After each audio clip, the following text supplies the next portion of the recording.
संसार के हर धर्म में बुरे कर्मों की सजा भुगतने का प्रावधान है। सनातन काल से ही चला आया है कि बुरे कर्मों का बुरा फल हमें भुगतना ही पड़ता है, चाहे वह इंसान हो या फिर खुद ईश्वर ही क्यों ना हो। इसका एक उदाहरण है माता सीता। हम में से बहुत ही कम लोगों को यह पता है कि माता सीता को एक गर्भवती ने श्राप दिया था, जिसकी वजह से सीता को सहना पड़ा राम का वियोग। सवाल यह है कि आखिर किस गर्भवती को तड़पाया था माता सीता ने, और माता सीता को उसकी क्या सजा भुगतनी पड़ी थी। तो चलिए हम आपको बताते हैं कि आखिर किस गर्भवती ने क्या और क्यों दिया था माता सीता को श्राप। कहते हैं एक बार बाल्यावस्था में माता सीता अपनी सहेलियों के साथ बगीचे में खेल रही थी, और उसी बगीचे के एक पेड़ पर तोते का एक जोड़ा बैठा था। दोनों आपस में माता सीता और भगवान राम की बात कर रहे थे, जिसे सुन माता सीता का ध्यान उस तरफ आकर्षित हुआ। कन्या सीता उनकी बातों को ध्यान से सुनने लगी। मादा तोता यह बोल रही थी कि इस संसार में राम नाम का एक बड़ा प्रतापी राजा होगा, और राम की शादी बहुत ही खूबसूरत पत्नी सीता से होगी। यह बात सुन सीता की उत्सुकता काफी बढ़ गई, इसलिए कन्या सीता ने उन तोतों को पकड़वा लिया और सीता उनसे अपने और राम के बारे में पूछने लगी। उन्होंने तोते से पूछा कि तुम्हें यह सब कहां से पता चला।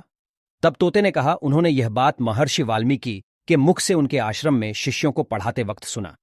सीता जी ने तोते से राम के बारे में और भी बात जानने की जिज्ञासा व्यक्त की और कहा कि तुम जिस सीता की बात कर रही हो वह जनक पुत्री सीता मैं ही हूं। मैं चाहती हूं कि तुम आज से मेरे साथ रहो, मेरी सहेली बनकर, और मेरे और राम के बारे में मुझे बताती रहो। तब नर तोते ने सीता से कहा, हे सीते, हम आपके साथ आपके महल में नहीं रह सकते। हम पक्षी हैं, हमें उन्मुक्त गगन में रहना पसंद आता है। इसके बावजूद सीता ने जिद करते हुए तोते से कहा कि जब तक मेरा विवाह राम से नहीं हो जाता तुम्हें मेरे साथ रहना होगा। सीता की इस जिद पर तोते ने सीता से काफी याचना की, फिर भी सीता नहीं मानी। नर तोते को आजाद करते हुए कहा कि तुम खुशी खुशी जा सकते हो, लेकिन मादा तोता मेरे साथ रहेगी। इस पर नर तोते ने सीता से कहा, हे सीते, मेरी पत्नी गर्भ से है, मैं इसका वियोग नहीं सह पाऊंगा, आप इसे छोड़ दो। तोता के बहुत गिड़गिड़ाने के बावजूद माता सीता ने उनकी एक भी नहीं सुनी और उन्हें छोड़ने से मना कर दिया।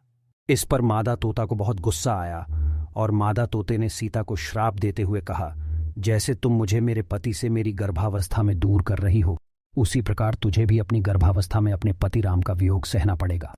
इतना कहते ही मादा तोते ने तुरंत अपनी प्राण त्याग दिए। इसके कुछ समय बाद पत्नी के वियोग में व्यथित नर तोते ने भी प्राण त्याग दिए, और इसी गर्भवती तोते की श्राप की वजह से माता सीता को गर्भावस्था में राम का वियोग सहना पड़ा था।